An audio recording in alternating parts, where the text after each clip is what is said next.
La question sur ma déclaration, c'est à l'occasion d'une émission du jeudi. Vous savez, en Guinée, et malheureusement, on nous reproduit ça. C'est comme ça que la propagande du PDG RDA crée des victimes et porter des responsabilités sur les gens. Vous dites quelque chose, vous avez des petits malins qui sont au coin de la rue, qui pensent qu'ils peuvent vous prendre à défaut, qui font un extrait de ce que vous avez dit sans partager le contenu, et ils envoient des gens pour vous faire détester. C'est comme ça qu'on a caricaturé tellement de personnes dans ce pays. On dit tel a dit ça, tel a fait ça. Un bout de phrase, ça n'exprime pas une idée. J'ai vu, je ne sais pas quelle est l'origine de ce site. Et d'ailleurs, même ce propos, en rien il est dangereux. Quand je dis certains se sont arrangés pour faire de Farana et Kankan le centre du pouvoir. Centre, ça veut dire une position géographique. Le centre du pouvoir, c'est où? C'est Conakry et Kaloum. Si maintenant vous voulez que ceux qui veulent des postes aillent jusqu'à Farana et Kankan, ça s'appelle comment? Vous avez déplacé le centre du pouvoir. Si quelqu'un doit être nommé directeur national, on lui dit va voir la mère de tel, va voir le frère de tel, il est à Kankan, il est à Farana. Ça, c'est pas un État. L'État, c'est pas une famille. En Guinée, tu dénonces des choses comme ça. Quelqu'un peut applaudir un tireur par balle, mais il trouve que c'est toi qui dénonces les choses, que c'est toi qui as des problèmes. Non. Moi, c'est des choses qui ne me distraient pas. Parce que simplement, et je l'ai dit sur une de mes publications, lorsqu'une personne malhonnête vous dit que vous l'avez déçu, c'est que vous êtes sur la bonne voie. C'est aussi simple que ça. Les gens manquent de bonne foi. Ils cherchent des arguments là où ça n'existe pas. J'ai vu cette polémique. La cellule de communication du parti a estimé que c'était important d'amener des précisions pour éviter que les personnes de bonne foi ne soient distraites et renversées dans ça.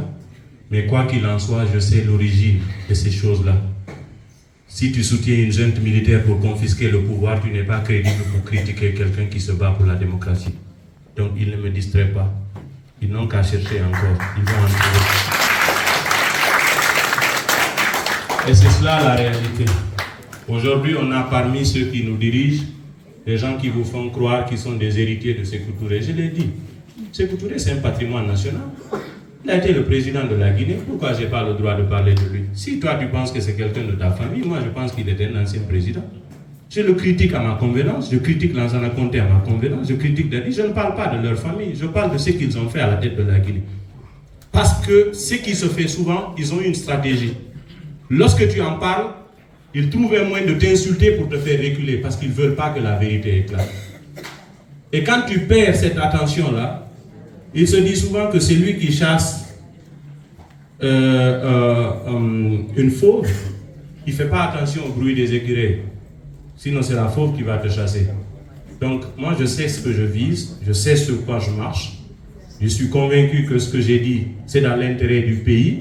Si quelqu'un est fâché, s'il a des arguments, il peut les développer. Mais si tu penses que c'est en m'insultant que tu vas faire prospérer ton projet, c'est que tu perds du temps. La caricature n'a jamais fait prospérer un projet. On va beau mentir sur vous, on va beau vouloir vous salir. Si vous n'êtes pas ce qu'eux ils pensent, ça ne fera pas de vous une mauvaise personne. Donc, je leur demande du courage. Ils vont me trouver sur leur chemin. Bonsoir, monsieur Ba. Prenez place, s'il vous plaît, vous qui êtes En derrière. tant que président du parti Modèle et en même temps membre des forces vives de Guinée, nous voyons aujourd'hui le pays pris en otage par un petit groupe. Et on a suivi Mamadi Doumbouya à sa venue aux affaires. Il a dit carrément que nous allons commencer les élections par les élections locales. Et aujourd'hui, nous avons écouté le ministre des Affaires étrangères, Maurice Sanda Kouyaté, en France, qui dit prochainement les élections, nous allons les commencer par la présidentielle. Parce que j'ai compris finalement qu'ils veulent d'abord installer le chef, maintenant caporaliser les élections locales. Alors, vous, en tant que membre des forces vives, qu'est-ce qu'on doit faire pour arrêter, bloquer ce système? Merci Tidiane. Si je vous dis maintenant ce qu'on va faire, ça risque de ne pas être fait. Parce que ce qui mérite d'être fait, c'est de la responsabilité de chacun de nous. Lorsque vous entendez le ministre des Affaires étrangères parler, ou les membres du gouvernement de la transition, vous avez l'impression qu'ils sont en train de gérer des biens privés. C'est comme une famille. C'est eux qui savent quand les élections vont se faire, c'est eux qui savent comment elles vont se faire, c'est eux qui savent avec qui les faire. C'est comme si c'est un peu la réplique du Gondwana. On décide comme on veut dans le désordre. Le changement d'engagement sur les élections, mais ça obéit naturellement à l'envie de vouloir faire le forcing de sa candidature et imposer un président. Donc, naturellement, ils ont fait beaucoup d'engagements, même les accords politiques qu'ils ont eu à mener, qui ont généré des résolutions. Même cela, aujourd'hui, les 10 points dont ils parlaient, ils ont eux-mêmes abandonné ça. La charte, ils l'ont abandonnée. Ils ont abandonné tous leurs engagements et aujourd'hui, ils sont obsédés à l'idée de conserver le pouvoir à n'importe quel prix. Je crois savoir que dans leur démarche à la recherche de soutien, leurs partenaires leur disent: si vous voulez garder le pouvoir, soyez clairs. Si vous voulez partir, soyez clairs. Parce que nous, on veut savoir comment se situer par rapport à l'avenir. Ils brandissent le Simandou comme étant le projet phare. Mais le Simandou, c'est un projet de chantage. C'est-à-dire, leurs conseillers leur disent: distribuez ce patrimoine à plusieurs entreprises venant de différents pays. Comme ça, vous avez la garantie que soit vous créez de la division entre ces pays ou bien vous avez le soutien de ces pays en bloc. Depuis qu'ils sont là, mais bien avant, tous les avenants de contrats signés en rapport de Simandou sont inaccessibles au public. Vous ne pouvez consulter nulle part un contrat, un avenant sur le Simandou, alors qu'il est clairement dit que les ressources naturelles du pays appartiennent à tous les fils du pays. Personne, aucune autorité, même si elle est élue, elle n'a pas le pouvoir de s'asseoir entre 4 murs et décider entre 4 personnes de l'attribution d'un bloc du Simandou si ce n'est pas un peuple qui se décide à travers ses représentants. Et ces représentants, c'est quoi? C'est l'Assemblée nationale. Même si un président de la République est élu avec un score de 99%, dans les lois guinéennes, il est obligé de faire recours à l'Assemblée nationale pour examiner un projet d'exploitation minière ou un projet d'exploitation d'une ressource naturelle du pays. Mais aujourd'hui, ça se gère où?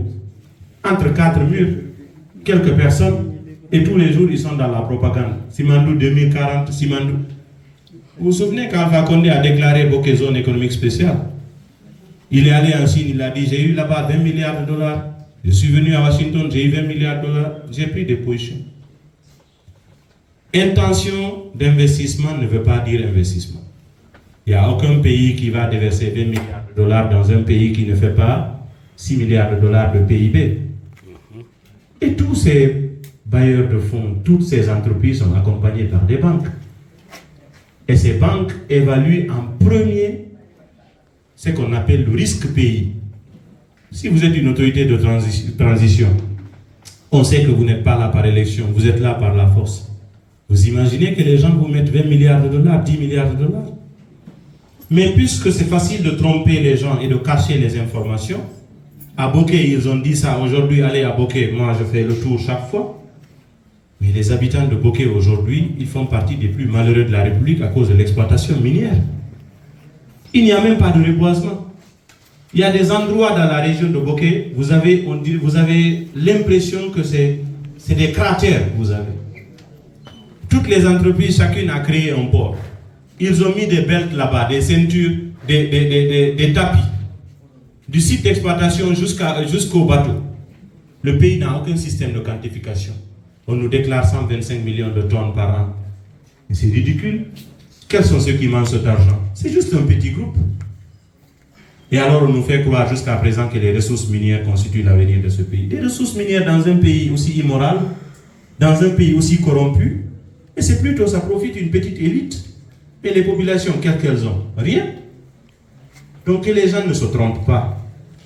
Qu'on prenne le Simandou pour le vendre à des pays et chercher du soutien pour rester au pouvoir, c'est une illusion.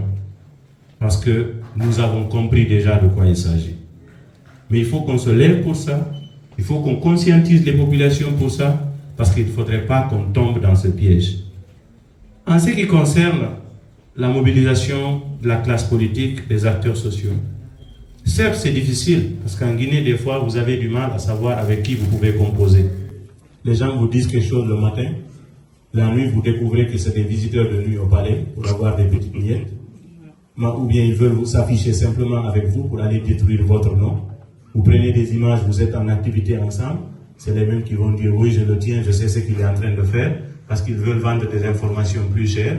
Donc ils viennent espionner les acteurs politiques, les acteurs sociaux. On a beaucoup de personnes qui ont changé de visage, mais en réalité, beaucoup d'entre nous qui sont à des niveaux d'implication élevés, on savait que ce n'est pas des gens fiables. Mais ils font ça pour eux. Parce que si aujourd'hui la Guinée pouvait avoir la chance d'avoir des élections libres et transparentes, je suis convaincu qu'il ne resterait pas 5 partis sur la scène politique. Parce que les Guinéens commencent à comprendre que certains sont là, ils ont créé un parti politique pour avoir un poste. Donc, il faut continuer de se battre, parce que c'est de notre avenir dont il s'agit.